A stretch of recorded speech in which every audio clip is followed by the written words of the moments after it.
Hello everyone, Dragonfire here, and today I was going to go over a quick little guide on ranked battles.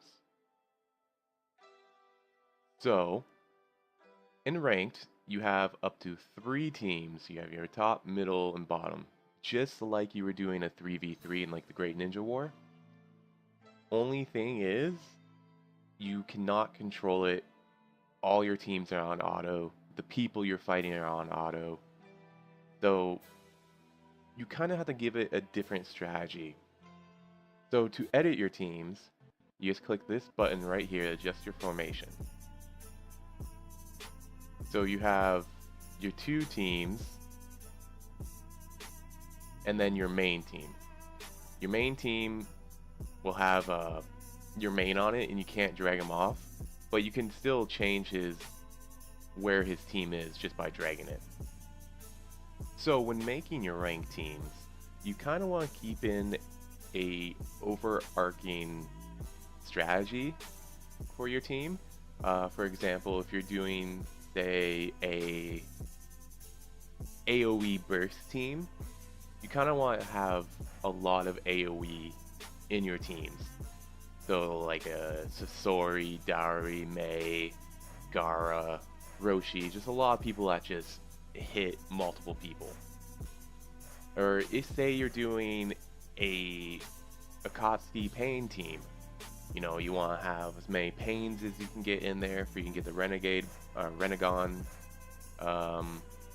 buffs. You want to get Conan in there so you can get her Nin buff and shield. If you're doing a sword team, you want your Mifune in there to buff up to 9 people.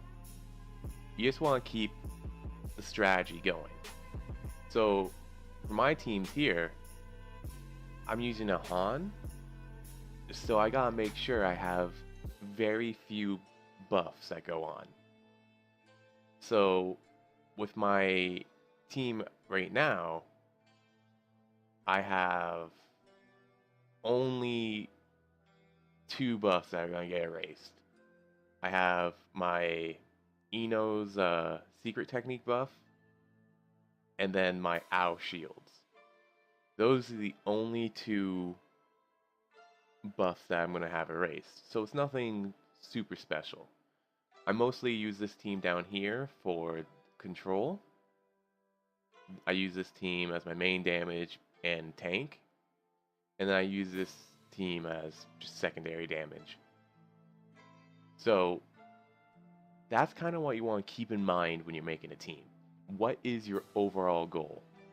Now, in ranked, the abilities that target multiple fields, both good and bad, so like offensive and defensive, are like their values shoot up, because if you can buff your multiple fields, that's a lot better than buffing just one team.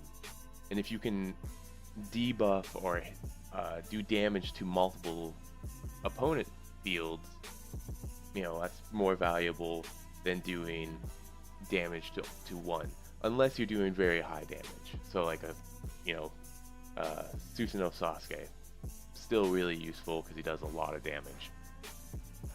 Another thing you gotta watch out for when you're doing your ranked teams is you don't want to stack too much acupuncture or interrupts, because first turn, most of your interrupts will go on the exact same person. So even if they can't really stop them, they'll still try. And so that's why you see in my team, I only have 2. I have Ao and I have Shikamaru. And the Shikamaru is not even there for his interrupt. He's mostly there for his chase and comboing with Ino. So that's something you don't really want to do.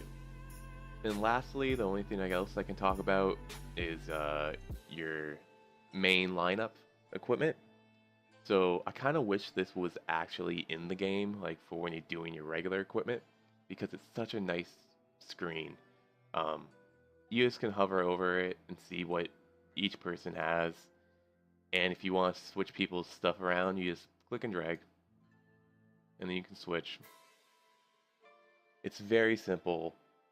Honestly, it's better than switching equipment around with your regular teams. And the same rules apply for your ranked team as your non-ranked teams. Just try to keep all your initiative on your first person so that they can go first. And just follow what you usually do. And that's pretty much it for ranked teams. Just in general, I can sum it up into this. Maintain your strategy throughout all your teams. Global buffs are really good. Global attacks are really good. And avoid multiple interrupts. Well, I hope this video helps. If you have any questions, leave a comment down below, and I'll get to it as quickly as I can. And have yourself a great day.